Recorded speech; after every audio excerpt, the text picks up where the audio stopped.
either could and did compromise a crime scene, often in a matter of minutes. On the advice of Bernie Lofgren and his forensics team, the Scientific Identification Division, or SID, the department had issued foul weather directives for all first officers, the first patrol person to arrive on the scene.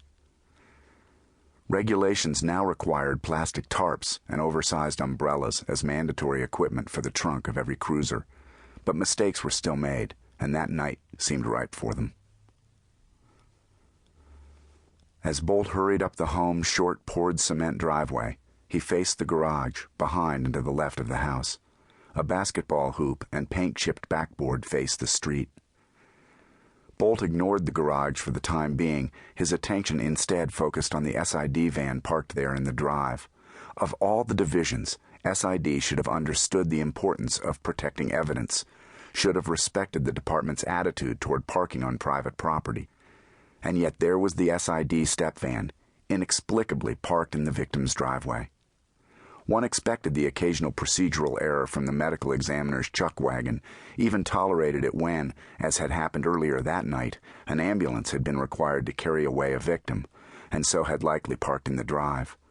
But as the collectors and keepers of evidence, SID had no excuse for parking in a crime scene driveway for any reason. Some SID tech had wanted to avoid the rain, that was all, and that wasn't good enough.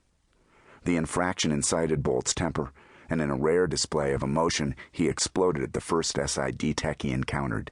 He ordered the van relocated to the street. Privately, Bolt blamed the Blu Flu, SPD's first sick-out by its officers in the history of the department. The flu had so overwhelmed morale that it now apparently offered even civilian employees, like those who peopled SID, an excuse to turn in shoddy, rushed work. He wondered what chance law enforcement had if the 5-day-old sick-out continued. He also feared the consequences. Shoddy work wasn't the only outcome of the flu. Officers, including Bolt, had been threatened by anonymous calls. Lines were being drawn. Violence bubbled beneath the surface.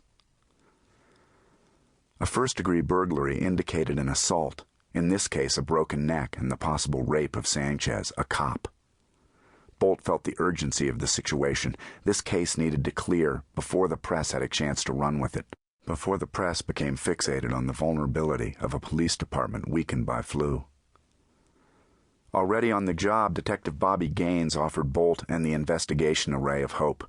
Because of the flu and a lottery-like case assignment strategy that had the depleted ranks, lieutenants and above mostly, accepting whatever cases dispatched through at them, this crime scene belonged to neither Bolt nor Gaines, but to Lieutenant Daphne Matthews, whose official posting was that of staff psychologist. Bolt expected Matthews on the scene momentarily, even looked forward to it. They worked well together. A woman in her early 30s who regularly altered her looks for the fun of it, the diminutive Gaines currently wore her hair cut short and colored a dark red. The heavy-rimmed black geek glasses and barely there makeup created a style that was a cross between hip urban single woman and computer programmer, which actually went a fair distance to describing her personality as well. Gaines lived for computer chat rooms these days. Her prompt arrival on the scene came as no surprise.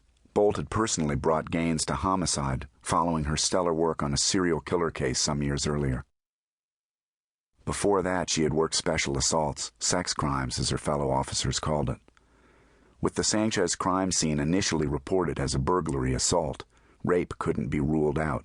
Gaines was a good detective to have on hand. Bolt kept expecting the press, the lights, the questions. They would need answers immediately. "You knew Maria Sanchez, didn't you?" Gaines asked. "I know her personally," Bolt corrected. "Yes. I only meant—" Bolt interrupted. "She sat the kids a few times," he added. "The kids loved her." Violent crimes against fellow police officers held special significance for anyone carrying a badge.